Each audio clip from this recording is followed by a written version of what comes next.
We go for a live look outdoors east of the city. We can see a beautiful mild day compared to what we were going through the last couple of weeks. We still see, though, some snow on the rooftops.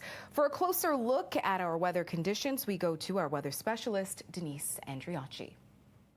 Daytime highs today, pretty good. I mean, not overly impressive, but slightly above seasonal, slightly above the freezing mark. We hit 2 degrees today at Pearson Airport, even up and through cottage country, not so bad. Pretty comfortable for ski and snowboard weather for a change instead of it feeling like minus 20 or minus 30. And practically no wind today. It was a really calm start to this long weekend, which I think we've earned after all of the weather we've had this winter. As we zoom in, we can see a bit of that cloud. You know, we've had some clear breaks and some sunny breaks today. As we move through the overnight, we're going to see a bit more cloud cover roll through, but it's really quiet, not just here in the GTA, but as you zoom out, I mean, there's not a whole lot happening through the lower Great Lakes. So overnight tonight here in the city, -1. North of the city towards Pearson and the northern sections of the GTA, around -4, -5 for an overnight low, and for tomorrow morning near 0. And then we'll climb up to, once again, near 2 degrees. So between about 0 and +2, that's kind of the range tomorrow for the GTA. We could climb up to 4 degrees in Niagara. These temperatures are leading to some snow melt. We haven't been incredibly warm, that's for sure, but we have seen a couple of days now.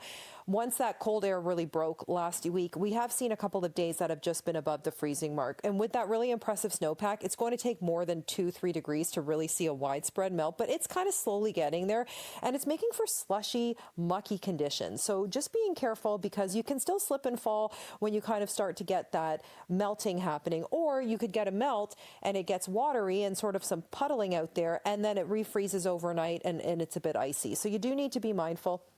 Not a whole lot going on throughout this weekend. Again, a couple of flurries, maybe pop-up flurries tomorrow, so isolated in nature. And on holiday Monday, we're also looking at this chance of some flurries. Now, it could be flurries, or we could see a little bit of scattered rain showers or mixing. Temperatures are expected on Monday to be around 3-4 degrees for daytime highs. So it will be really dependent on when that active weather comes through, where our temperatures at. And this is kind of that time of year where we're starting to talk about that a little bit more, and specifically Wednesday, because we could see some widespread freezing rain on Wednesday, and this is just a result of those temperatures not really being in one precipitation zone. And you can see that the forecast, although we've got hints of warmth, definitely, we're still going to see some cool downs for next weekend. So don't get too comfortable with the warm air, but we can start, peeling off some of those heavy layers, because we're not looking at any extreme cold in the near future.